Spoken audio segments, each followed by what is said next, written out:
30-35 personnes pour faire 3,5 millions, c'est quand même un très bon ratio. Tu vois, je leur présentais 80 à 100% de croissance, quoi.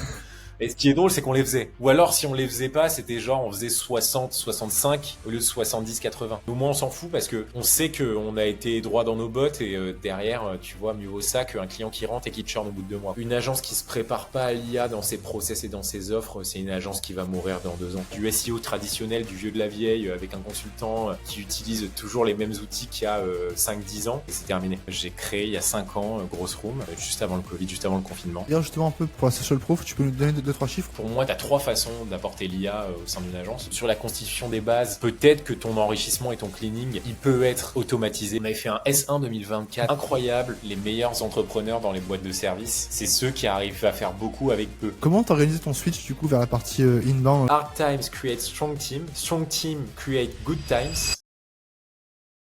Écoute, Super. merci d'accepter l'invitation. En vrai, je suis très content de te recevoir. Je t'ai quand même vu passer un peu partout dans les podcasts, soit d'agence, soit de growth, etc. Donc c'est pour ça que j'ai pensé à toi là pour la saison 3. Parce que je pense qu'il y a pas mal de sujets que j'aimerais bien aborder avec toi. Bah écoute, c'est un plaisir. Merci à toi de m'inviter et avec grand plaisir pour te donner un peu tous les tips et tout ce que je connais, quoi. C'est ça. Parce qu'il y a quand même, je pense, 2 gros sujets que j'aimerais bien voir avec toi. De un, la partie quand même, comment tu scales une agence pure, parce que alors, je sais pas exactement combien vous faites de CA ou alors combien vous avez d'employés, tu me diras ça juste après, mais tu as quand même une agence qui dure depuis longtemps et qui est implémentée là-dessus avec Growth Room. Et en Ouais. deuxième temps, quand même, qu'est-ce que tu penses des évolutions du growth actuellement? Parce que tu es une des seules agences qui, je pense, est quand même bon à la fois dans la partie SEO, ads, prospection, etc. Là où, en général, les agences 360, de ce que j'ai vu et de ce que j'ai entendu, Ouais, elles sont sont pas ouf. parfois pas très Ouais. expertes. Là où je pense que toi, tu as quand même des experts dans chacun des pôles. Donc, curieux d'en parler, Ouais. de parler de ça. Carrément. Carrément, bah écoute, c'est des sujets qui me font grave kiffer, donc c'est avec grand plaisir là-dessus d'en parler. Toi, t'as une agence du coup, c'est ça? Ou tu aides les Ouais, agences? alors justement, ouais, t'as raison de dire. Avant, j'avais une agence, on va dire, d'acquisition en done for you à 100%.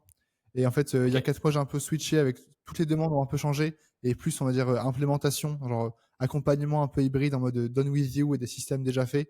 Donc là, depuis 3-4 mois, du coup, j'ai pas mal switché là-dessus. Donc, pour l'instant, j'aide uniquement les agences marketing, en gros, à scaler leur acquisition avec plus un modèle, du Ok. coup, de done with you, système implémenté que juste le done for you. Parce que justement, j'ai vu un Ok. peu les limites du done for you quand tu fais ce genre de la growth. Et je suis curieux de savoir, toi, du coup, comment tu as fait ça parce que scaler de la pure presta en done for you growth, ça a quand même certaines limites. Et du coup, je suis curieux de savoir comment tu as fait ça.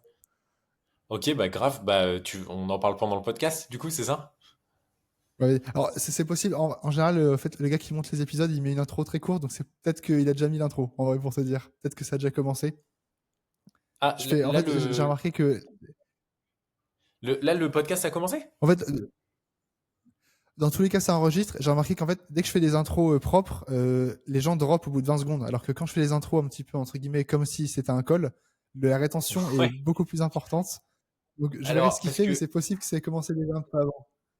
ok, Dis-moi. parce que il faut juste que je change de t-shirt. Là, je reviens du sport. Est-ce que je peux changer de t-shirt ou pas? Ah, Ça prend une ouais, ouais, seconde. t'inquiète. Ouais, Vas-y, bien vas-y. sûr, t'inquiète. Ça te fera une bonne T'inquiète. intro, ça te fera une bonne intro. Vas-y, j'arrive. Hop, on est bon. Désolé hein, pour toutes Écoute, ouais. ces Non, mais galères. ça fait une belle intro. Ça fait une belle intro, je pense. Allez, let's go. Écoute, est-ce que peut-être avant qu'on commence, tu peux me faire un petit recap à la fois des personnes qui nous écoutent et même pour moi, parce que je sais pas exactement ce que tu fais au sein de Growth Zoom un petit peu. Tout ce que je sais, c'est qu'avant, tu étais chez The Family en growth et ça fait 5 ans, je pense, que tu as cette agence. J'ai pas beaucoup d'autres infos. Bah écoute, les infos que tu as sont déjà très justes. Bah Ok. écoute, pour me présenter rapidement, moi je travaille dans le gros marketing depuis maintenant 8 ans à peu près, peut-être même un peu plus, et j'ai commencé effectivement ma carrière chez The Family, qui est un incubateur de start-up, dans lequel j'ai coaché des boîtes dans leur stratégie grosse marketing. Et ensuite, je suis parti dans une entreprise qui s'appelle Dream, qui fait des bandeaux qui analysent et qui améliorent le sommeil. Donc, je suis resté 3 ans et demi, 4 ans là-bas, à San Francisco et à Paris, en tant que Head of Growth. Et j'ai créé il y a 5 ans Grosse Room, juste avant le Covid, juste avant le confinement. Et Grosse Room, c'est une agence d'experts en growth marketing et qui gère du coup plusieurs pôles d'expertise. Ok, ultra clair. Je sais pas que tu étais à San Francisco. Quand tu étais Head of Growth, tu as fait une partie du coup à San Francisco? Ouais, c'était un peu le deal pour aller chez Dream parce que je voulais voir un peu l'étranger, comment ça se passait, notamment, tu vois, aux US, etc. Pas forcément la Silicon Valley, mais tu vois, ils réfléchissent différemment là-bas. En plus, surtout en termes de marketing digital et growth marketing. Et donc, ça valait le Ouais. coup d'y aller. Et il se trouve que j'ai eu de la chance, Dream se lançait aussi sur le continent américain. Et donc, je suis allé là-bas euh, pour créer l'équipe et lancer le produit en Europe et aux US. Ok. Et du coup, j'ai envie de dire, pourquoi tu es revenu en France en soi? Parce que Head of Growth dans une startup qui est à San Francisco, en vrai, j'ai l'impression que tu as soit envie de rester, soit envie de rester en tout cas à San Francisco. Qu'est-ce qui t'a fait revenir? Eh ben écoute, c'est marrant parce que bon, là, tu vois, je suis à Nice en ce moment, mais j'habite à Paris. Je suis de Nice. Et pour le coup, Paris, j'adore cette ville. Et je trouve que tu l'adores encore plus quand tu quittes Paris. Quand tu Ok. quittes Paris, tu as souvent envie de le retrouver. Et tu vois, San Francisco, c'est une super ville. Il y a plein de choses à faire. J'y étais à une période de ma vie qui était top. J'ai rencontré plein d'amis là-bas qui sont toujours des potes des années après. En revanche, c'est une ville qui n'a pas tous les éléments requis, tu vois, pour que j'y sois heureux. En tout cas, tu vois, je voyais pas ma carrière et ma vie là-bas. Ça peut peut-être pas dire que je la vois à Paris, mais en tout cas, à Paris, ça concentre pas mal de choses culturelles, intellectuels, culinaires, qui font que, tu vois, j'étais très content et je voulais, en fait, c'est moi qui ai poussé pour revenir. Et au moment du renouvellement de mon visa, je me suis dit que c'était le bon moment pour revenir à Paris. Ils avaient un siège à Paris, donc ça valait le coup, quoi. Voilà. Ok. Ouais, culinaire, c'est un gros point. Parce que moi, du coup, là, récemment, je me suis expat à Budapest, parce que j'ai trouvé justement tous les critères de vie parfaits. Et l'aspect culinaire, là, pour le coup, ouais, j'ai du mal. Donc, je Ouais, comprends. ouais, bah écoute, je peux comprendre. Je peux comprendre. De toute façon, ça rivalise difficilement avec Paris, à part l'Italie.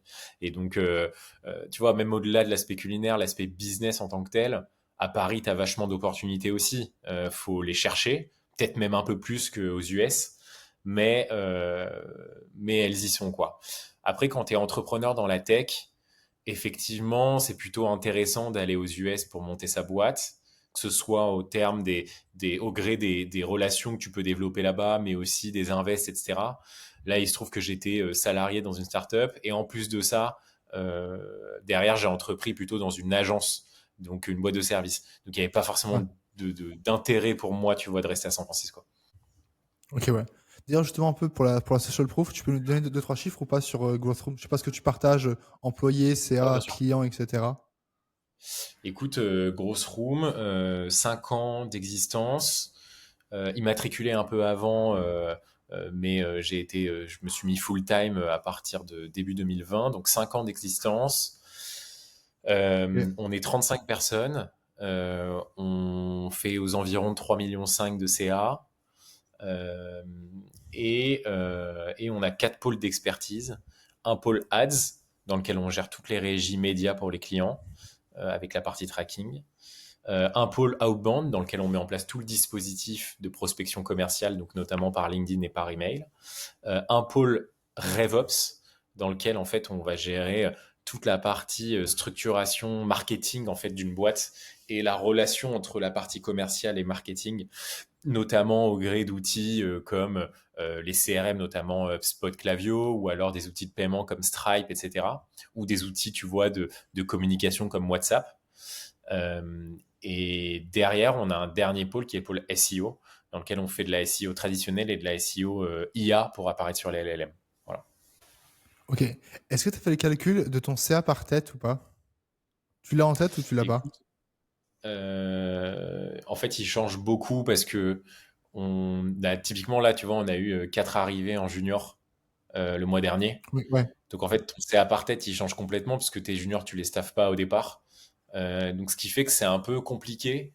Euh, on a une cible de MRR, tu vois, euh, par consultant, qu'on communique pas, mais qui globalement nous permet, tu vois, à nous de rester assez juste et d'ajuster en fonction, quoi. Voilà. Ouais, justement, je te posais la question parce que pour avoir quand même interviewé pas mal d'agences, 30, 35 personnes pour faire 3,5 millions, c'est quand même un très bon ratio. Enfin, alors, c'est un peu le ratio haut en général des agences, parce que je connais des agences qui font peut-être 1 million, 1,5 million, 2 millions et qui sont pas moins que toi, tu vois. Donc, en vrai, c'est pour ça que je pose la question, parce qu'en vrai, 30 employés ou 35 et faire 3,5 millions, c'est quand même propre. Enfin, pas toutes les agences font ça, on va dire. Ouais, c'est 35 pour 3,5 millions, donc ouais, c'est à peu près. Écoute, perso, moi, je vois souvent des agences aussi qui peuvent faire plus que ça. Mais après, c'est des business un peu de niche ou alors c'est Ok. des boîtes avec des très gros paniers moyens. Ce qu'on n'a pas. Mais effectivement, je pense qu'on doit se situer, tu as peut-être raison, dans la moyenne haute là-dessus. Mais l'objectif, effectivement, il n'est pas forcément nous sur la partie CA par consultant, il est beaucoup plus sur la partie croissance tout court.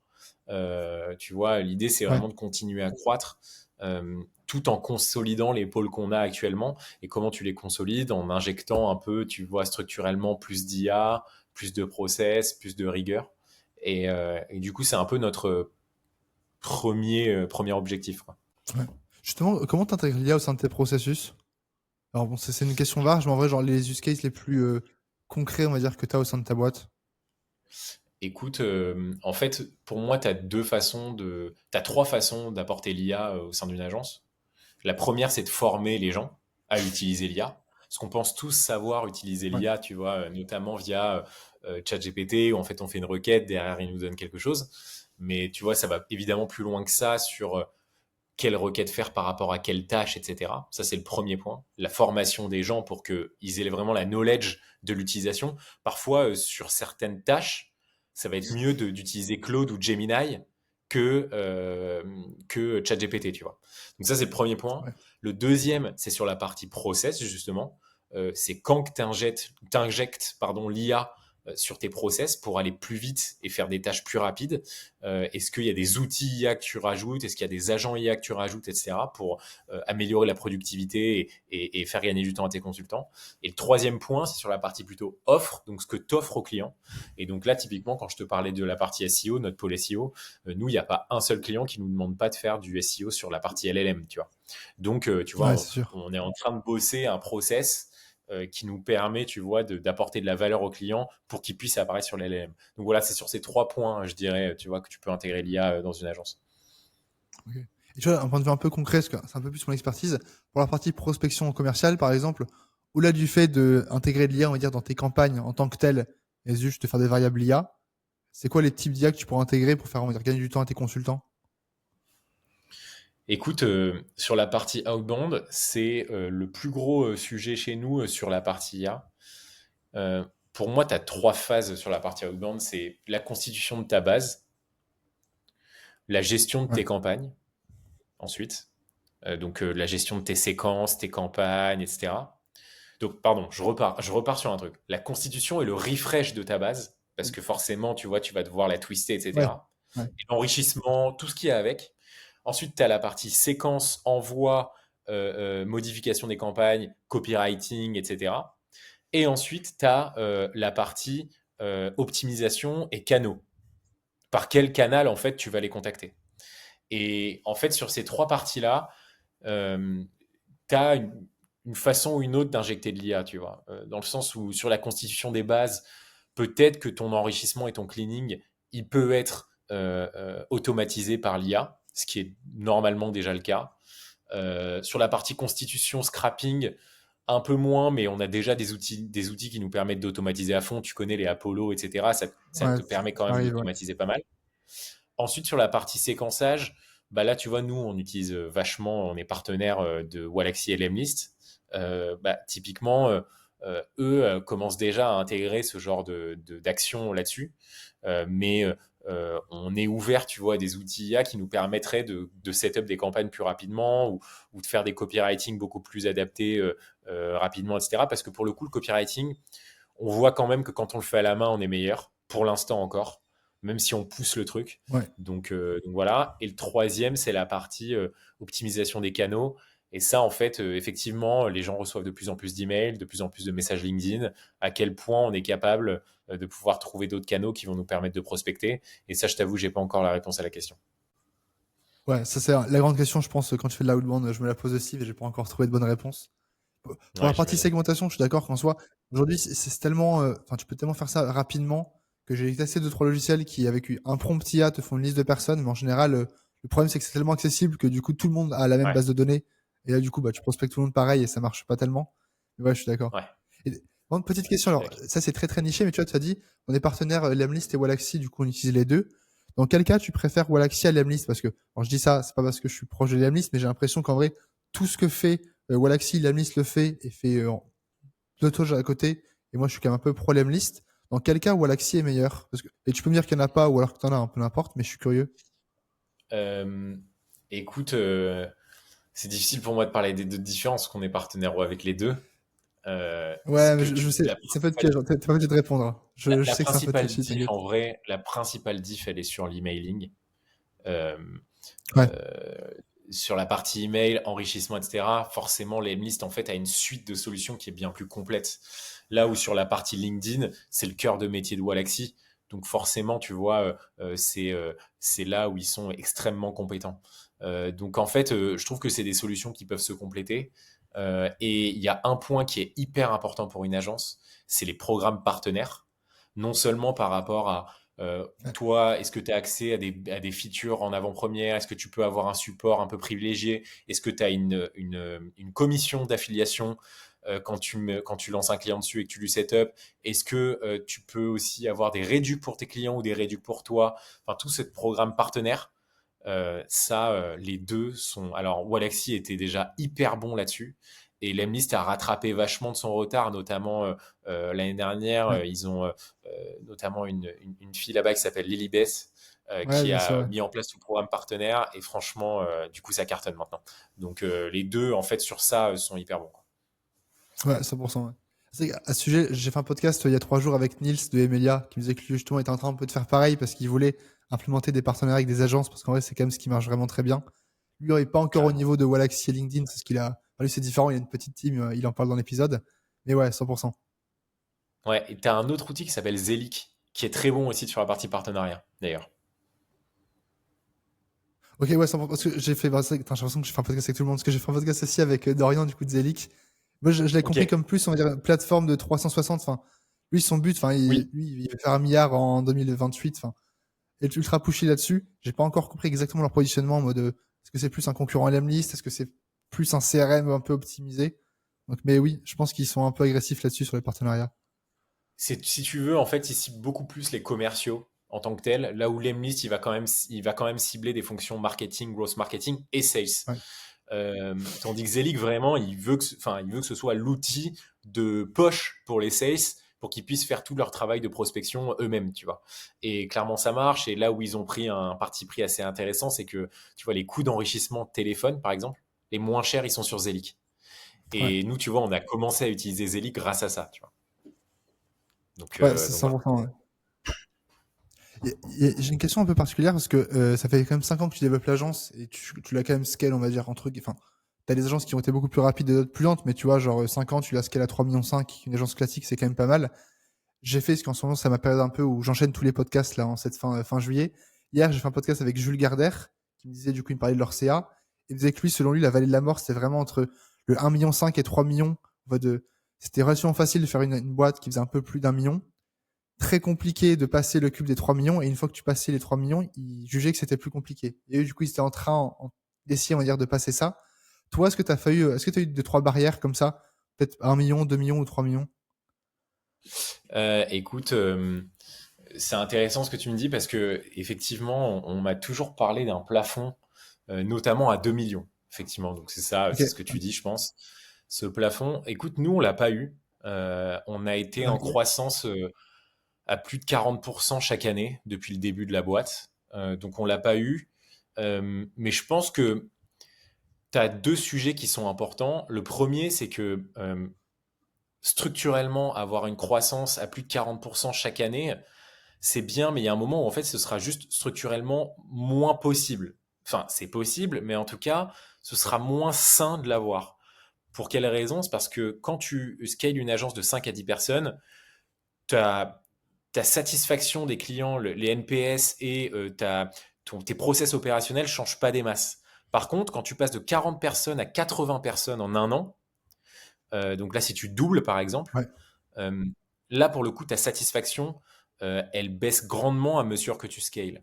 Et donc, c'est la raison pour laquelle, tu vois, je t'ai parlé de consolidation et que je pense que c'est même plutôt sain, en fait, d'avoir ce plafond-là. Alors, nous, on l'a pas eu, mais pour le coup, tu vois, cette année, on va essayer d'avoir, on va tabler sur un taux de croissance aux alentours de 30%, ce qui est plutôt assez bien, tu vois, dans une période, tu vois, qui est assez difficile pour certaines entreprises. Nous, on le ressent moins. Et du coup, tu vois, ce plafond, en fait, parfois, tu le prends volontairement, en fait, pour Ok. justement que ton développement soit plus sain. Et tu as un deuxième point aussi qui est important sur le plafond, c'est en fait, comme toutes les boîtes de services, c'est des boîtes people-based. Et comme toutes les boîtes people-based, au bout d'un moment, quand tu fais 2-3 millions de CA, forcément, la culture t'échappe un petit peu. Et les personnes qui étaient là au début, bah, au final, commencent à partir, etc. Ce qui est logique, c'est des cycles. Tu arrives à la fin de certains cycles. Et donc, bah, ça ralentit ta boîte puisque c'est des gens qui sont là depuis le début. Et donc, c'est les gens les plus seniors. Et donc, c'est eux qui managent les équipes, etc., etc. Et ça, peu importe l'agence, ça arrive. Et donc, c'est en général aussi ce qui peut enclencher ton plafond. Et donc, du coup, tu vois, tu peux moins croître.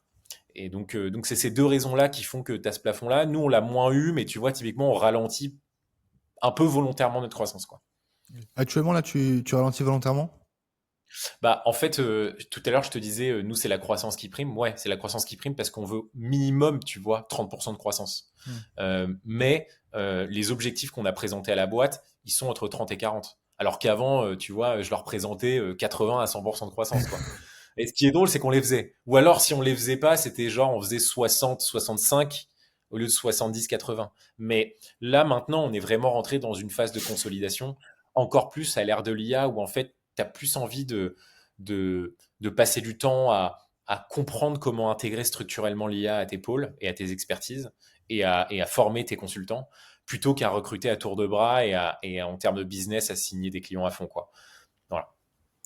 Parce que justement, c'était ma question. Alors, peut-être pas là, du coup, sur cette année, parce que du coup, tu l'as dit, 30% objectif, mais sur les prochaines années, ta vision, c'est plus, on va dire, optimiser un peu la marche, faire un truc qui marche bien avec plus d'IA, ou quand même grossir la boîte, ou la scaler, ou peut-être même la revendre aussi. Enfin, je sais pas quelle ambition tu t'es mis pour Growthflow.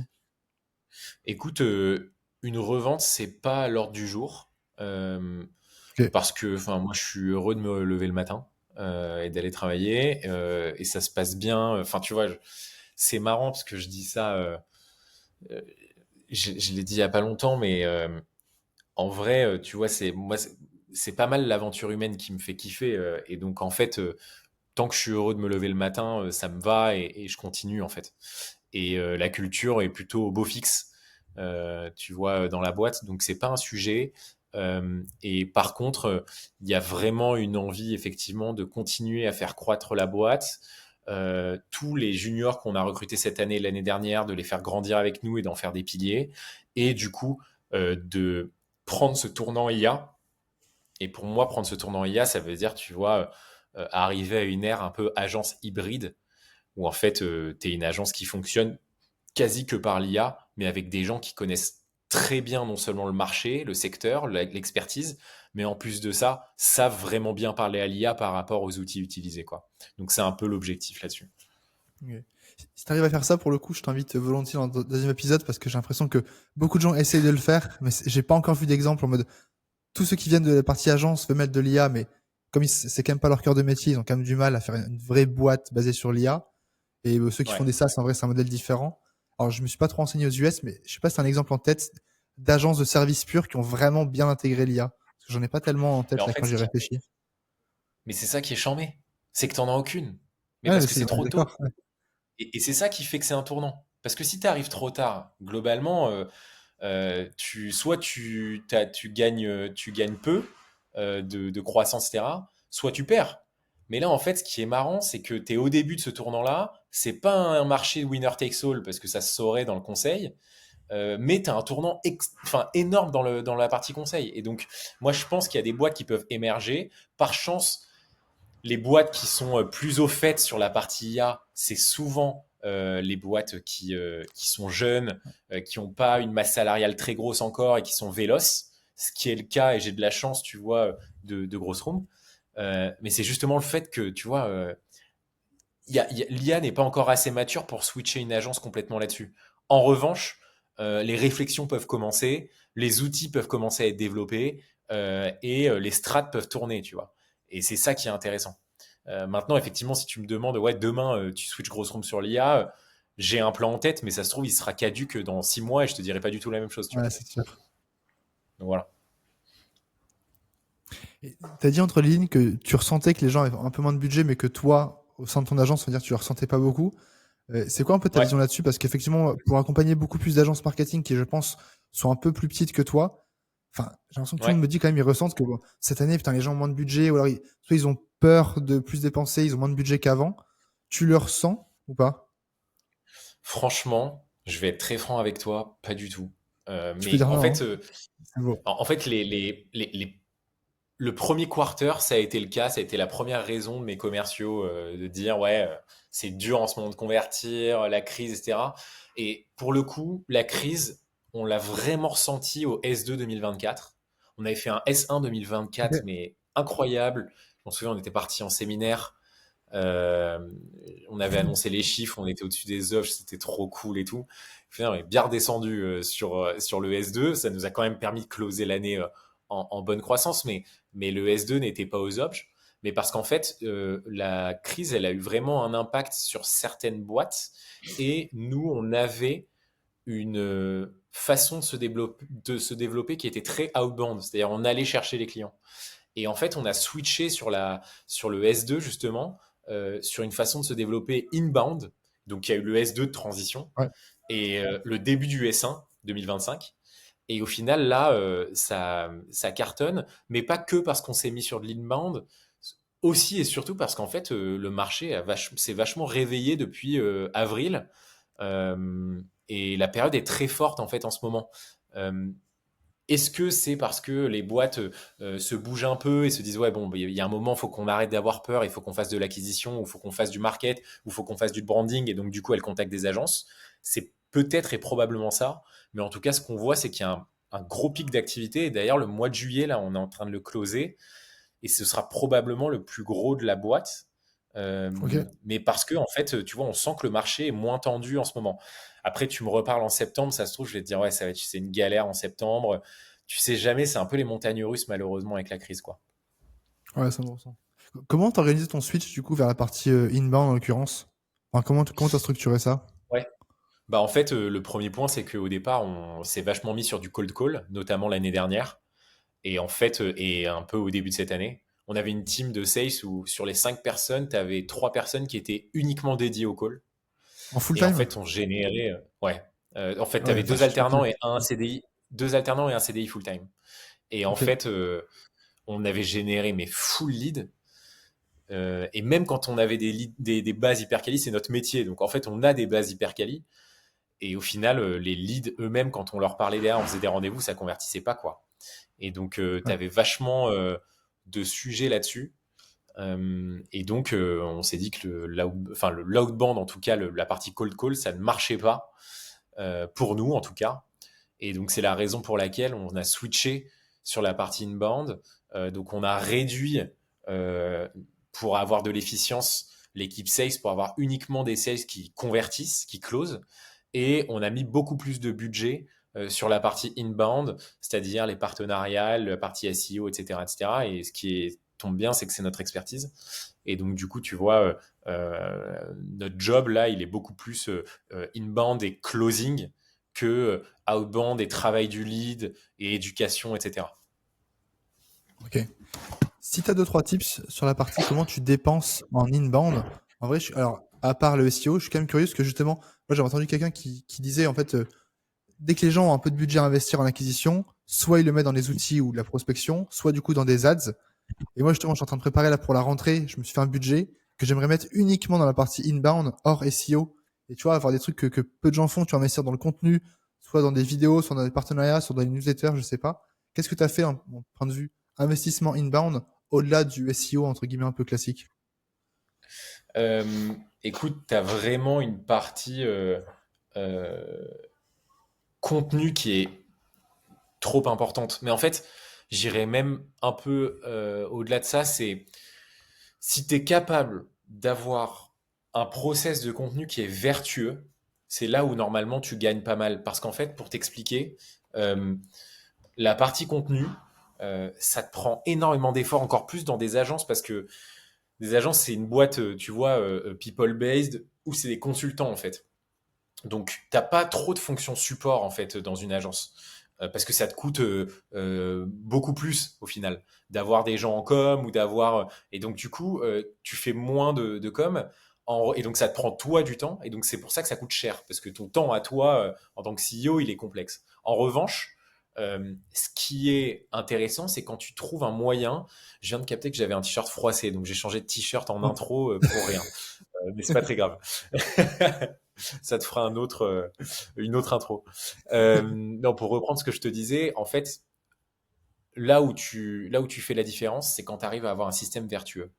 Et là, je m'explique, c'est-à-dire que sur la base, par Ok. exemple, d'un article écrit, ou d'un webinar, je vais aller plus loin, un webinar ou un podcast qu'on est en train de faire là, sur cette base-là, tu es capable derrière, avec un minimum de temps et d'effort, de produire plusieurs articles SEO, plusieurs newsletters, des shorts qui vont te permettre, des reels qui vont te permettre d'alimenter ton LinkedIn, des posts LinkedIn, ton Insta. Et puis maintenant, on sait que le Insta, il retombe sur les recherches organiques de Google si tu as un compte public. Donc, c'est encore plus intéressant, etc. Ça va te permettre aussi même de l'utiliser dans ta prospection en short de vidéo pour aller chercher des gens. Ça va même te permettre de faire de la crédibilité sur des clients ou sur ton site internet. Et en fait, si tu es capable, en fait, voire même de faire un livre blanc, tu vois, de faire le transcript et derrière de faire un livre blanc. Et donc, en fait, si tu es capable sur la base d'un contenu que tu produis où tu passes du temps, là, tu vois, tu passes du temps avec moi, c'est pas scalable ce temps-là. Ouais. Si tu es capable d'en tirer le meilleur, et ben c'est là en fait où tu fais la diff, tu vois, sur la partie communication et contenu. Et donc je pense que c'est plutôt là où j'investirais, à quel point en fait tu es capable de trouver un process où tu es efficient au maximum quoi, sur la partie contenu. Je suis tellement d'accord. Désolé, Enfin, j'ai une pour le coup, réponse assez longue, ah non, mais mais justement, non, mais c'est excellent parce que je pense qu'effectivement, en vrai, c'est une des seules manières. Parce que les gens, en général, à chaque fois, pourquoi ils font pas de contenu? Parce qu'ils ont pas le temps de le faire. Alors qu'en soi, quand tu as des vrais processus, encore plus stricts, on va dire que quand tu recrutes ou quand tu fais de la prospection, de genre recyclage, ou t'appelles ça comme tu veux, du contenu, tu peux vraiment aller très très loin. Et pour ça, l'IA, quand même, en vrai, marche très très bien. Quand tu la promptes bien, enfin, tu ouais, vois, moi, je l'ai avec une vidéo ouais, YouTube, tu lui mets tous tes posts LinkedIn, tu lui mets une vidéo YouTube, elle peut t'en faire plusieurs, etc. Et comme tu le dis, enfin, moi, ce que j'aime bien, et je pense que tu dois faire ça aussi, la base en général du contenu, c'est le truc vidéo, parce que ça, tu peux pas forcément, enfin, le vidéo format long, que tu peux pas forcément automatiser ou déléguer, entre guillemets. Une fois que tu as ça, après, bah, comme tu le dis, tu as les shorts, les newsletters, les posts LinkedIn, les stories Insta, etc., qui découlent, entre guillemets. Donc, ouais, on est 100% d'accord. carrément. Je suis d'accord avec toi. Je vois, la personne en plus qui en parle bien, c'est Théo Lyon, parce qu'il expliquait que lui, effectivement, il a pas du tout le temps, ce qui gère Kudak, mais il est quand même partout en Ouais, attendant.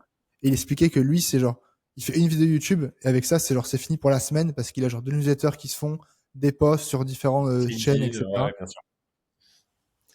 Et Donc, les ok. meilleurs, en fait, les meilleurs entrepreneurs dans les boîtes de service, c'est ceux qui arrivent à faire beaucoup avec peu. Mais peu importe leur taille, en fait, tu vois. Euh, euh, Tu vois, nous, on arrive à faire beaucoup avec peu et c'est ce qui fait que ça marche bien, tu vois. Et donc voilà. Dans l'histoire de Growth Room, à quel point tu t'es, on va dire, diversifié? Parce que là, tu es une agence 360 et ça paraît logique parce que du coup, tu as le CA qui suit. Mais le problème, c'est que moi, je vois beaucoup d'agences entre guillemets plus petites qui se disent, OK, bon, bah, les grosses, c'est les agents 360 qui font à la fois les ads, LinkedIn ads, Ouais, Meta ads, SEO, etc. Ils commencent en étant 360, ce que je pense est une erreur. Enfin, quand tu te lances, en vrai, il faut quand ouais, même, c'est plus facile d'être niché dans carrément. soit une cible, soit un service. Toi, tu as quand même Carrément. commencé en mode agence 360 growth où tu avais des spécificités. Écoute, non, on n'a pas commencé en 360. Enfin, déjà, je trouve que tu as complètement raison. Je suis complètement aligné avec cette vision. Le truc, c'est que tu sais, quand tu montes une boîte, c'est un peu le bordel dans ta tête. Et ça a été le cas pour moi. En fait, je me suis dit, vas-y, je vais faire une agence grosse marketing ou je vais faire du gros marketing, quoi. Et donc, le gros marketing, c'est hyper large. Euh, Mais j'ai très rapidement compris, notamment en voyant des agences, tu vois, les Germinal et tout, qui étaient un Ouais, peu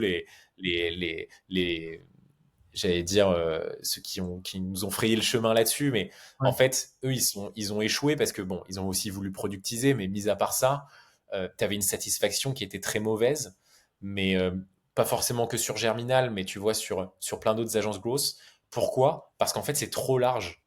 Au-delà du fait 360, quand tu dis je fais du growth pour toi, le client, il s'attend à ce que vraiment tu vas être un gros marketeur au sein de sa boîte et qu'en plus de ça, tu vas avoir du résultat. Limite, un CDI chez lui qui lui coûte plus cher aura moins de pression de résultat. Et donc, en fait, le vrai sujet des agences de gross marketing, le vrai sujet, la vraie problématique, c'est que ça a été fait par des gens smart et malins, des gros hackers, mais pas du tout rigoureux et organisés. Et ça, du coup, ça fait que la structure opérationnelle et process des agences de growth était très difficile à mettre en place, puisqu'en fait, c'était pas des gens structurés, c'était des gens très talentueux, mais pas du tout structurés. Et le problème, une agence, peu importe si c'est du branding, du growth, du marketing digital, de la com, de la data, ce que tu veux, il faut que ce soit structuré. Parce que c'est une boîte people-based. C'est pas une boîte productisée. Et donc, c'est la raison pour laquelle nous, enfin, quand j'ai créé Grosse Room, je me suis beaucoup plus dit, il faut structurer en fait l'approche. Et donc, c'est la raison pour laquelle on s'est dit, OK, on va aller pas sur du growth généraliste, on va faire de l'ads et de l'outbound qui tacle 70% des problématiques d'acquisition des boîtes, tu vois. Et en fait, très rapidement, les deux premiers consultants de Grosse Room, ça a été un consultant en outbound, un consultant en ads. Et je me suis dit, mais en termes de renta, c'est top d'avoir un consultant qui fait les deux. Mais en fait, c'était pas du tout les mêmes process, pas du tout la même structure. Et donc, au final, c'est comme ça qu'on a créé deux pôles. Et ensuite, on a créé le pôle RevOps, enfin CRM, qui est devenu RevOps. Et ensuite, on a créé le pôle SEO. Et c'est des pôles distincts. Et donc, comme tu le dis, c'est des experts au sein de chaque pôle qui peuvent travailler ensemble sur des clients, effectivement. Mais on va jamais demander à une personne de faire trois expertises différentes parce que c'est comme ça, justement, que tu vas finir par être une agence 360 et faible en termes d'expertise. Et le deuxième point, c'est on va limiter à 4. Je t'ai parlé de consolidation des pôles et c'est un peu l'objectif, tu vois. On va pas en créer d'autres. On va les consolider, injecter de l'IA, etc., mais on va pas en créer d'autres. Et donc, en fait, ça fait que globalement, à 4 pôles, tu es capable quand même de garder des gens très experts sur leur sujet et donc d'être quand même assez bon dans ça plutôt qu'être vu comme une agence 360 qui te fait une landing page, qui te fait du tracking, qui te fait de l'ads, qui te fait de la data, qui te fait. Enfin, c'est une galère, quoi. Donc, ouais. voilà. Et tu as raison en plus de préciser que le problème en général des agences growth, c'est surtout, on va dire, les attentes qu'ont les personnes vis-à-vis de ces agences. Alors, Extrêmement. je dirais pas son nom parce que je sais pas s'il veut le dire, mais j'ai eu un fondateur qui avant avait une agence similaire, on va dire à Germinal en France. Il disait que le problème, c'est qu'en gros, les gens confondent leur growth et entre guillemets magique en mode, si t'es une agence SEO, ads, 360, je comprends que tu fais la presta de service, mais dès que c'est la partie growth, bah, comme tu dis, tu vois, ils s'attendent à un truc un peu sombre, un peu magique où tu gères tout. Et c'est là, en l'occurrence, où, bah, toi, tu délivres un truc entre guillemets classique et ça pêche, quoi. Mais en fait, c'est ça qui est dingue, c'est que en fait, sur l'avant-vente, faut être quand même assez clair. Et le problème, c'est que les gens ont trop surfé sur le buzzword gross marketing, gros hacking. Et donc, en fait, derrière, quand tu te fais accompagner, si en plus t'es pas processé, c'est mort, quoi. En fait, nous, c'est marrant, je vais t'expliquer un truc, tu vas te marrer sur ça. Sur le pôle outbound, on a, sur certains clients où parfois tu n'as pas de performance, ça arrive, tu vois, ça arrive que l'outbound n'est pas fait pour une boîte et que donc tu arrives à la fin de l'accompagnement, tu C'est n'as pas sûr. eu beaucoup de leads. Et donc les clients, ils churn, tu vois, ce qui est logique. Et en fait, ils sont quand même satisfaits. C'est-à-dire que les mecs, ils n'ont pas eu de lead, mais ils sont quand même satisfaits. Pourquoi? Parce qu'en fait, tout ce que demandent les gens, au-delà du résultat, c'est que tu te foutes pas de leur gueule, en fait. Parce que quand t'es une agence et que tu prends une agence, tu as envie que la personne, elle se mette dans tes pompes, comprenne les problématiques business de ta boîte et essaye de mettre en place des choses que toi, tu ne sais pas faire pour justement arriver à des objectifs. Mais si jamais tu as mis en place les choses, tu les as fait dans la bonne deadline, tu as eu la bonne strat qui a été validée, une strat qui a été bien recherchée, que tout le monde a challengé, etc., que tu as mis en place les bons outils, qu'il y a une legacy quand tu pars, c'est-à-dire que les gens peuvent reprendre derrière, la boîte peuvent reprendre le truc, etc., mais qu'au final, parce que périodicité ou parce que produit qui ne fit pas, t'as pas de résultat sur le moment, ben en fait, les clients, ils sont fers, en fait, tu vois. Les boîtes, elles sont fers. Et là où elles sont insatisfaites, c'est quand tu communiques pas avec eux, quand tu leur dis que tu vas faire un truc et en fait tu le fais pas dans les temps, ou quand tu prices trop cher un truc qui est fait en 2 minutes. Et ça, malheureusement, c'est le cas de pas mal d'autres agences, tu vois. Et nous, en fait, on a gardé le truc assez classique, mais on est juste, c'est hyper processé, quoi. Et c'est ça qui fait la diff. Voilà. Et du coup, en général, c'est surtout, on va dire, de ce que tu dis en appel de vente, hein. Tu l'as dit, et c'est vrai que moi, j'ai eu la réalisation, je pense, quand j'avais mon agence, j'ai tenté, je me suis dit, vas-y, en fait, j'arrête de parler des résultats ou juste je parle du processus et tu vends beaucoup moins de magique, entre guillemets, tu dis, bah, on va faire ça, c'est possible que ça marche pas, mais au moins, on va le faire à fond. Et en fait, c'est 1000 fois plus simple parce que, bah, de un, les gens sont vraiment satisfaits. En général, ils peuvent même rester avec toi. Enfin, j'ai des clients, enfin, j'ai une agence en tête, je vais pas dire leur nom. Au bout de 3 mois, pareil, tu vois, l'outbound, ça marche pas pour eux. Mais comme j'aurais vendu le fait qu'on allait tester, ils ont dit, bah écoute, on a testé, ça marche pas, par contre, on est chaud de continuer à tester, tu vois. Là où j'étais persuadé qu'ils allaient partir. Et à Ouais. l'inverse, enfin, t'as raison, en fait, communication. En vrai, les gens, même si c'est du B2B, sont pas très rationnels. Et parfois, genre, même quand tu les rapportes beaucoup de rendez-vous, ça m'est arrivé avec 2, 3 clients, t'as des résultats de fou. Du coup, tu communiques un peu moins parce que tu dis qu'ils doivent être contents. Tu communiques Ouais, moins et bien au sûr. final, en fait, ils partent parce qu'ils ont pas reçu de message alors qu'au final, ils ont dû faire un Bien sûr. ROI x5, x10, tu vois. Donc, Ouais. ouais, c'est genre juste process. C'est un super point, ça, tu vois. Nous, ça a été un vrai sujet. Comment tu marketes tes résultats aux yeux de tes clients? Parce que ça, du coup, c'est l'inverse. Comment tu marketes? Ouais. Comment tu fais comprendre quand t'as pas de résultat? Mais comment tu marketes quand t'en as? Et ça, dans les grosses boîtes où c'est assez politique, où t'as en facing peut-être le chargé de marketing, mais pas forcément la CMO ou la décisionnaire, le ou la décisionnaire, bah en fait, c'est beaucoup plus difficile, tu vois. Et nous, c'est ce qui nous a notamment donné l'idée d'ouvrir le pôle CRM qui est devenu RevOps, CRM HubSpot, où en fait, maintenant, Et- quand on chope l'accès aussi sur le HubSpot, non seulement ça nous permet d'optimiser les campagnes, puisqu'on, du coup, on va un peu plus loin, tu vois, on regarde si le lead, il a converti, on regarde quels sont les bons profils de lead, on score les leads, enfin, les commerciaux, ils adorent parce qu'on va un peu plus loin, mais en même temps, ça te permet, toi, de savoir exactement ce que tu as ramené comme business, et donc, tu vois, pouvoir faire une com en l'état qui va bien, quoi, et cohérente. Ouais, c'est ça, genre, en fait, enfin, ouais, tu vends tes résultats, ouais, t'as raison. Et c'est là où, en vrai, que Exactement. parfois, j'y ai pensé, mais tu vois, entre guillemets, on se fait un peu de la gueule des publicistes, etc., parce qu'ils ont des grosses présentations pour pas grand chose. Mais en soi, c'est quand même intéressant parce qu'un résultat simple, comme ils te mettent tout tu vois, le cérémonial derrière et les présentations, t'as l'impression que c'est un résultat excellent en termes de delivery. Et je pense qu'en vrai, les petites agences, en vrai, pourraient s'en inspirer, tu vois. Ah, mais grave, je suis d'accord. Je suis totalement d'accord. Et tu vois, d'un point de vue, on va dire, organisation, parce que du coup, tu en as parlé, juste avant le podcast, je suis allé voir un petit peu du coup dans les employés de Growth Room, et j'ai vu qu'il y en avait beaucoup qui étaient juste scaling experts. C'est ce que j'ai vu dans leur nom. C'est Ouais. ça, et je suis Écoute, curieux de savoir ça veut dire quoi et pourquoi. écoute, alors j'avoue, ça fait un peu bullshit dit comme ça, Scaling Expert, pour être très franc. Non, mais en fait, si tu veux, euh, Scaling Expert, globalement, il y a deux points qui ont fait qu'on a mis ce point-là. C'est que, un, on voulait pas qu'un junior qui arrive se sente différent d'un senior qui est là. Donc, on voulait Mm. les mêmes titres, simplement le niveau de seniorité, évidemment, qui est différent. Ça, c'était le premier point qui était important. Donc, qui est vraiment que ce soit cohérent et homogène, tu vois, au sein de l'équipe. Le deuxième point, c'est que, en fait, le vrai travail in fine des consultants, surtout chez Grossroom, c'est d'apporter une évolution en fait au client. C'est-à-dire, il arrive, il est à un point A ou A', et nous, l'idée, c'est de l'amener à un point B ou B', tu vois. Et pour ça, du coup, ce que tu mets en place, que ce soit de l'ADS, de l'outbound ou de la SEO, bah, c'est du scaling, tu vois. Et donc, c'est un peu, donc ça faisait sens pour nous de le faire. Et le troisième point, mais ça, du coup, je te dévoile un petit secret. Mais je Allez-y. sais pas si ça marche vraiment en vrai. Mais c'est que Scaling Expert, ça, j'y ai pensé après l'avoir mis en place et je me suis dit, OK, en fait, c'est plutôt pas mal. C'est que bah, du coup, euh, tu as une chance de te faire un peu moins chasser tes consultants. Parce que du coup, tu vois, quand tu recrutes, tu vas taper, enfin, les recruteurs, ils vont taper consultant en ads ou consultant quelque chose. Et ils vont pas taper Scaling Expert, quoi. Et donc on l'a, enfin, après coup, on s'est dit ok, c'était une bonne décision aussi par rapport à ça. Ce qui ne veut pas dire que mes consultants sont pas chassés, ils sont chassés chaque jour. On m'envoie des messages pour me dire ah il y a telle boîte qui m'a contacté, etc. Et tous les mois, j'ai au moins une discussion avec un CEO. On est en train de se dire ok, est-ce qu'on fait un gentleman agreement parce que le gars a chassé toute ma boîte. Mais mis à part ça, c'était aussi une des raisons. Voilà. Ça, c'est intéressant.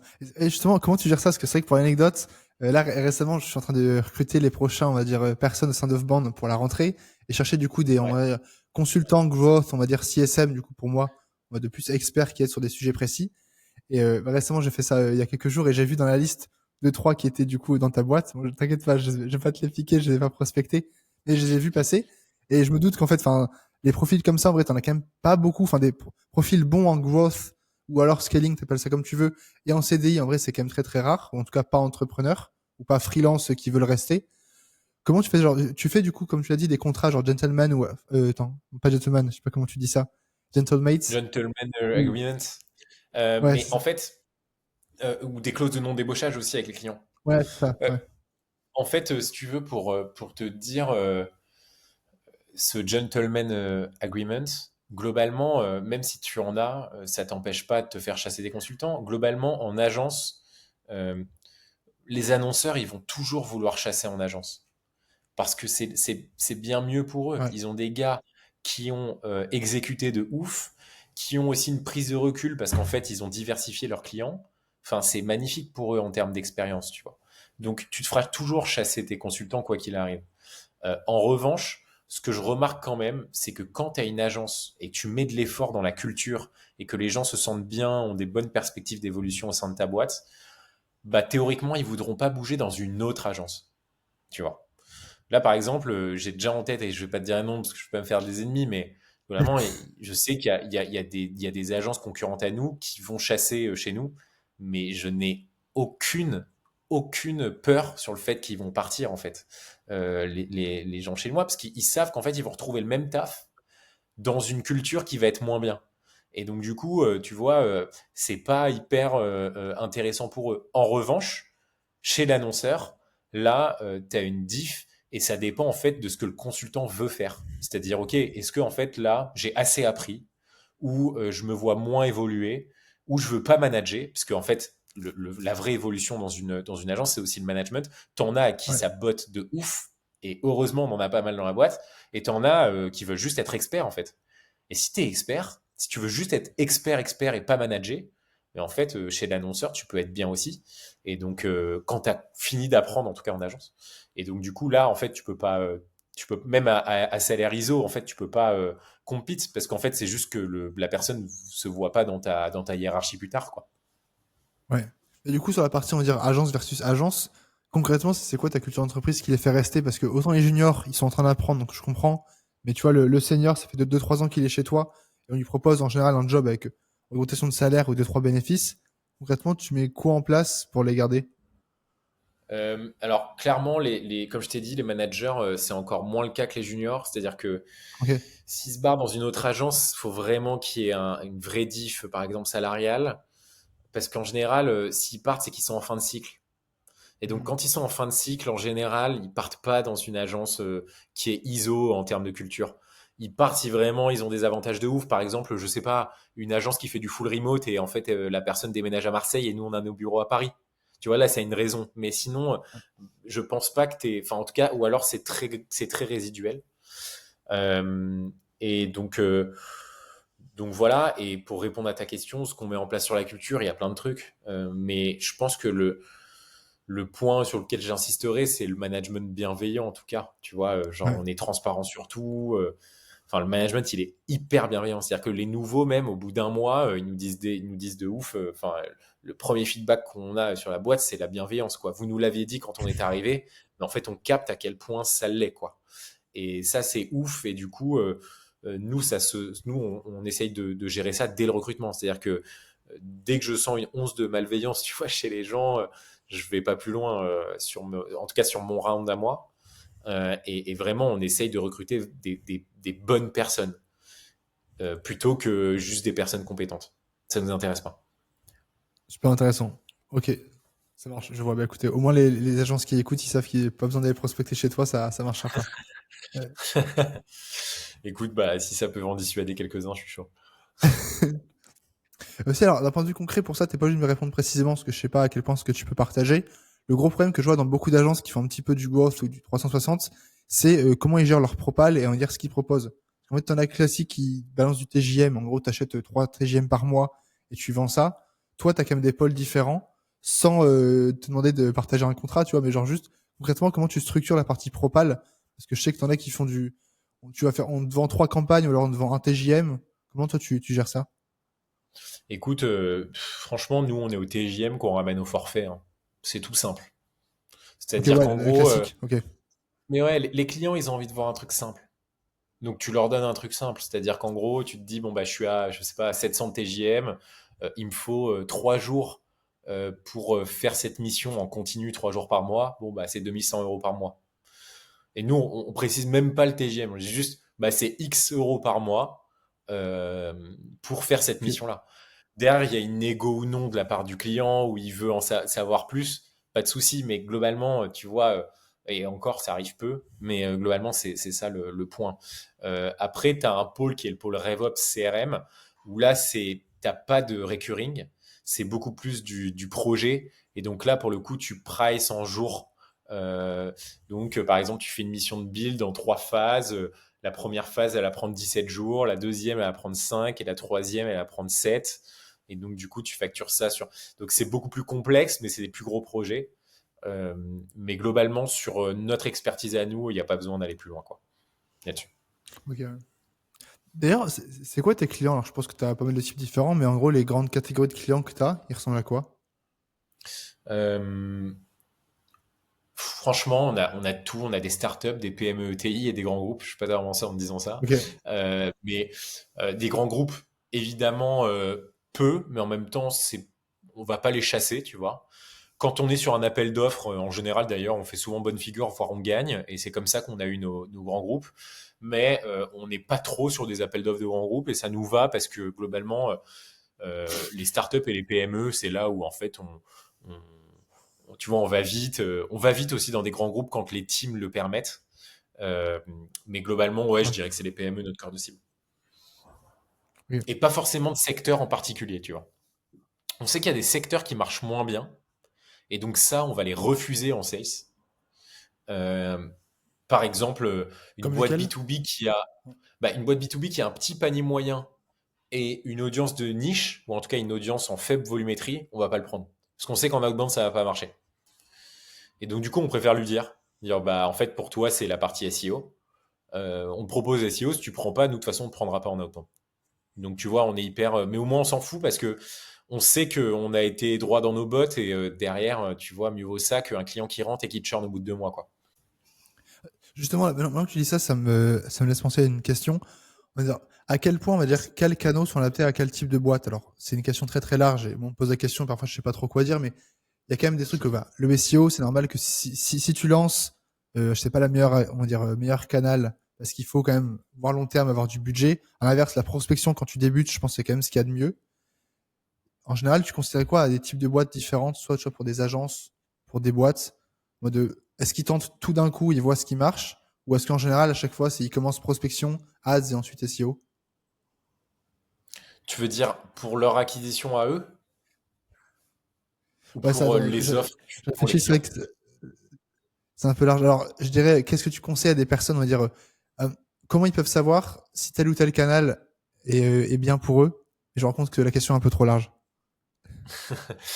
Ouais, c'est complexe, effectivement. Après, tu as chaque entrepreneur, entrepreneuse qui a ses qualités. Dans une boîte de service, tu as peut-être des gens qui sont hyper forts en AO et en admin, ce qui n'est pas mon cas pour être franc. Ouais, Et donc là, tu vas plutôt aller sur des appels d'offres publics, des marchés, des trucs.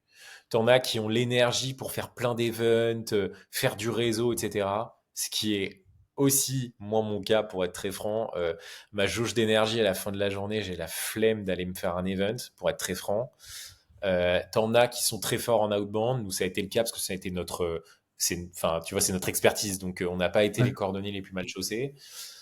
T'en as qui sont forts en SEO. Enfin, tu vois, franchement, ça dépend aussi de tes ouais, forces c'est et tes sûr. faiblesses. Parce que ce qui est marrant en agence, c'est que tous les canaux peuvent marcher. Donc, tu vois, c'est assez intéressant ça. Ce qui n'est pas le cas pour enfin non, même pour un e-commerce. En ads, tu fasses du Meta, du Google, du LinkedIn, etc. Si tu es en B2B, ça peut le faire. En e-commerce, tu vois, Meta, Google, ça marchera si tu le fais bien aussi. Ça dépend.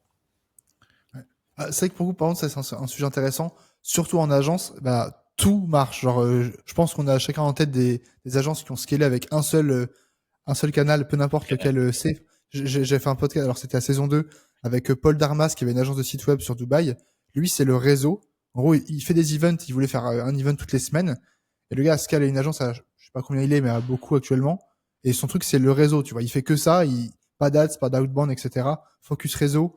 Là où tu as des agences qui font que du cold email, et ils peuvent scaler là-dessus. Et je pense que toi, tu as quand même commencé beaucoup là-dessus. Ouais, à En fond, vrai, ça à marche. fond. Donc ouais, surtout en agence, la recette secrète de bon, vas-y, qu'est-ce qui marche? Parce qu'on me la pose beaucoup. En vrai, surtout quand tu as une agence, genre, tout marche.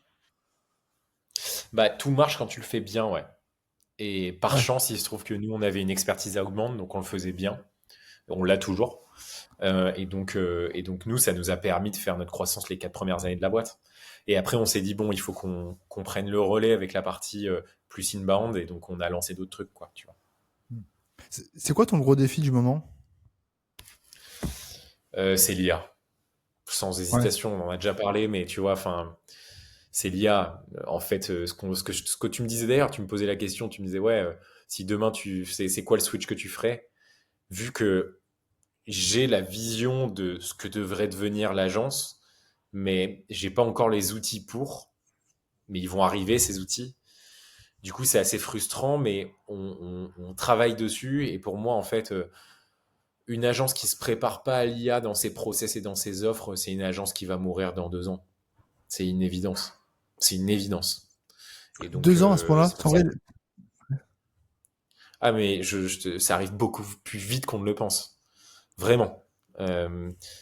C'est assez hallucinant. Donc après, ça veut pas dire que l'IA va remplacer les agences, c'est pas le cas et c'est pas ce que je dis, hein. Moi, je pense que tu vas avoir un modèle d'agence plutôt hybride où ouais, en fait les sûr. consultants vont utiliser des outils IA qui vont leur permettre d'aller plus vite, etc. et plus efficace. Mais en revanche, une agence qui continuera à faire, je sais pas, du SEO traditionnel, du vieux de la vieille, avec un consultant qui utilise toujours les mêmes outils qu'il y a 5-10 ans, c'est terminé. Ouais. J'ai fait une dernière vidéo YouTube où j'ai parlé de ça. Alors, je vais essayer de traduire en direct parce que c'était une citation en anglais que j'aimais beaucoup. Je sais plus de qui c'était. Genre, c'était c'est pas les processus qui font marcher les personnes, c'est les personnes qui font tourner les processus dans une bonne boîte. Et bah, du coup, je pense que c'est Et c'est exactement ce que tu dis. Enfin, c'est ça, ouais. Tu prends les personnes doivent faire tourner l'IA, tourner les process, c'est pas l'inverse. Exactement. Mais sauf que c'est très dur de pouvoir enclencher une. Et je vois, en ce moment, c'est assez fast pour toutes les autres agences. Tu me disais, ouais, ça galère un peu. En vrai, sur les agences de bonne taille, etc., enfin Ouais. de grosse taille, ça va. Et le problème, c'est que c'est dur d'enclencher une transition drastique quand ça va bien, tu vois. Et c'est là, en fait, le vrai truc. Tu vois, moi, il y a une citation que j'avais kiffée qui disait Hard times create strong team create good times create weak teams, and weak teams create hard times. Donc, en gros, Oui. Ouais. les temps difficiles créent une team motivée qui a envie d'aller plus loin, etc. Les teams motivées, du coup, bah, qui vont plus loin, etc., elles créent les bonnes périodes, mais les bonnes périodes derrière, elles font devenir lazy les teams et plus difficiles les changements. Et donc, du coup, c'est comme ça que tu crées les mauvaises périodes. Et donc, en fait, c'est un peu cyclique, tu vois, sur ces trucs-là. Et Et donc, c'est là un peu tout le défi qu'on a là-dessus. sans entrer dans le bullshit un peu du leadership, en vrai, t'as que le CEO pour faire ça. Enfin, comme tu dis, en vrai, quand tout va bien, t'as que le CEO pour dire attention, si on continue comme ça ira pas bien dans 2 ans.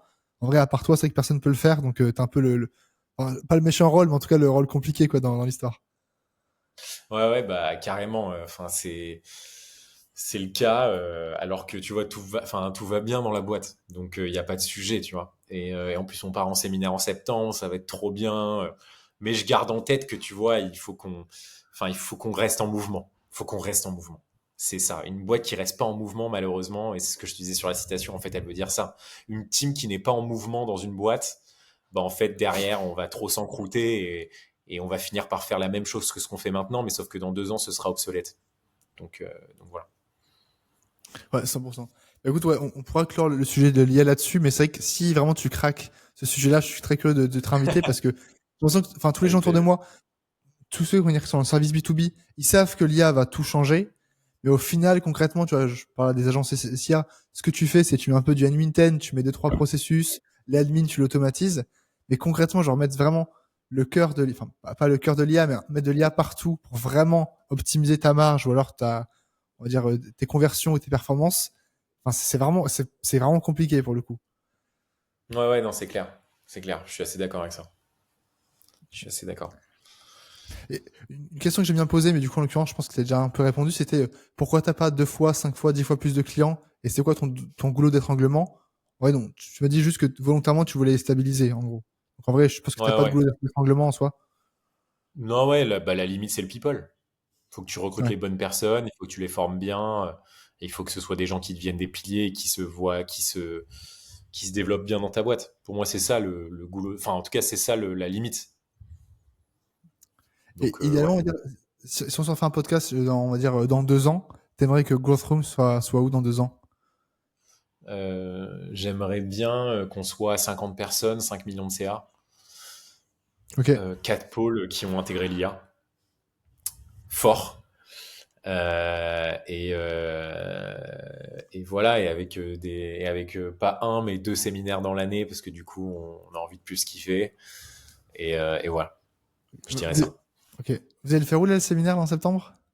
Là, on va dans le sud vers Avignon. On a Ok. loué un château, donc assez cool. Ça va être trop bien. Enfin, en fait, moi, c'est un peu mon meilleur moment de l'année. Tu vois, c'est vraiment là où tu prends un peu de recul, tu te dis, ah, c'est cool quand même ce que tu es en train de créer, enfin, ce qu'on est en train de créer. Et du coup, c'est souvent le meilleur moment. Ok. D'ailleurs, t'as des associés ou pas? Je sais pas si t'es solo fondeur de l'agence ou pas. Ouais, je suis solo founder, mais j'ai eu trois associés minoritaires qui m'ont rejoint, qui sont Ok. partenaires. Le COO de la boîte, euh, la partie outbound et CRM est gérée aussi par une fille qui s'appelle Blanche, qui est ma partenaire. Et le troisième partenaire, c'est Bastien, qui est le head of sales. Ok. Donc Et les trois font partie intégrante du capital, pas en BSPCE ni rien, ils font partie du capital, ils sont aux AG, etc., quoi. oui, et tu leur as donné des parts parce qu'ils étaient là au début ou parce que juste selon leur poste, t'estimais qu'il fallait qu'ils aient des parts? Pour Bastien et Charles, parce qu'ils étaient là au début, et parce Ok. qu'ils avaient des postes de C-level. Et pour Blanche, elle a évolué, elle a pris la responsabilité, en fait. Et donc, pour nous, ça nous paraissait assez logique. Et les parts, Ok. pour le coup, ils les ont achetées, alors à une valo qui était évidemment discountée, et encore plus maintenant que la boîte, elle grossit chaque année, tu vois. Donc au final, c'était une bonne affaire, évidemment. C'était le meilleur investissement que tu peux faire, mais en revanche, ils les ont quand même achetés. Donc ça, enfin, tu vois, il y a aussi un truc, Ça engage, ouais. un commit qui est important aussi de leur côté. Et du coup, tu vois, c'est pour ça que ça te met aussi une nouvelle pression pour dire, bon, bah, ils ont commit, il faut qu'on y aille, quoi, tu vois. Et c'est ça qui est intéressant. D'ailleurs, si jamais tu revends pas la boîte, elle sert à quoi leur part en soi? Juste, ils reçoivent une partie des dividendes? Ouais. Et peut-être que tu as des gens, même des gens en interne qui veulent prendre plus de parts, tu vois, les trois partenaires qui veulent grandir ou pas. Enfin, tu vois, tout est possible dans ce truc-là. Mais en tout cas, à mesure que la boîte elle grandit et qu'elle est rentable, théoriquement, ça reste un bon investissement pour eux. Ouais, 100%. Bah, écoute, franchement, merci beaucoup. Où est-ce qu'on te retrouve? T'es majoritairement sur Merci. LinkedIn ou t'as d'autres réseaux? Ouais, ouais, ouais. Écoute, LinkedIn à fond. C'est Sacha Azoulay sur LinkedIn. J'essaye de poster 2 fois par semaine. J'essaye. Ok. Et sinon, on est dispo sur. On a un Insta maintenant avec Gross Room. Donc c'est Grossroom-Damba Agency. Voilà. Et juste, tu as parlé rapidement, c'est quoi cette histoire de SEO Instagram? Parce que moi, pour le coup, alors je connais pas en SEO, je me connais pas en Instagram, donc en vrai, je pourrais pas t'aider là-dessus. En fait, c'est simplement que maintenant quand tu as un compte public, enfin Meta a ouvert la possibilité au réseau de recherche de pouvoir accéder au contenu. Ce qui fait que maintenant tes posts, ils peuvent se Ah. retrouver dans une recherche Google, ce qui est quand même très intéressant en termes de visibilité. Donc c'est pour ça qu'on l'a repris, sinon on n'avait pas d'Insta. Ah oui, les posts, c'est pas juste le nom du profil, c'est genre les posts Instagram, s'ils sont bien Les posts, référencés en mode si t'as écrit les SEO posts. partout et qu'en commentaire ça dit SEO, en gros, enfin comme il Ouais, se ouais, passe sur YouTube, t'as la même chose sur ouais, Instagram. exactement. Ok. Attends, mais tu as des agences spécialisées sur Instagram en vrai là qui vont arriver. Enfin, peut-être toi d'ailleurs, je sais même pas si tu comptes le faire, mais Bah, c'est possible. c'est un peu Enfin, un gros écoute, bah, marché, nous, ouais. c'est ouais, ouais, enfin, tu vois, on l'ajoute dans les process, mais enfin, pour l'instant, on le teste nous-mêmes, on voit ce que ça donne. Tu vois, Ok. je te dirais. Attends, intéressant, intéressant parce que je vois à quel point le SEO YouTube, là pour mettre un peu focus, à quel point c'est n'importe quoi. Enfin, le SEO YouTube, tu fais une vidéo et tu mets un bon chapitrage optimisé en SEO, et genre juste, c'est bon. Genre là, je fais une masterclass Lemlist, tu mets Lemlist sur 64 chapitres, genre tu tapes Lemlist, t'as la seule vidéo YouTube qui ressort et ça marche très bien. Mais tu veux faire Ouais, ouais, pareil c'est sur clair. Instagram, par contre, ouais, ça peut être vraiment impressionnant. Ouais, c'est clair, je suis assez d'accord. Je suis assez d'accord. Si c'est les mêmes effets, ce serait assez ouf. Je te dirais. Ok, carrément. Bah écoute, franchement, Sacha, merci beaucoup pour avoir partagé. Je suis content. J'ai abordé deux gros sujets que je voulais voir avec toi, donc plus l'aspect pur, on va dire, growth, et on va dire comment t'as scalé l'agence et comment tu l'as organisé. Franchement, tu reviens quand tu veux, surtout quand tu auras passé bah, les 5 millions de CA et quand tu auras tout automatisé avec l'IA. Ça, tu reviens avec plaisir. Et puis, merci encore pour Ouais. avoir autant partagé. Bah écoute, avec grand plaisir et merci pour l'invitation. Et à la Yes. prochaine. Yes. Hop, nickel.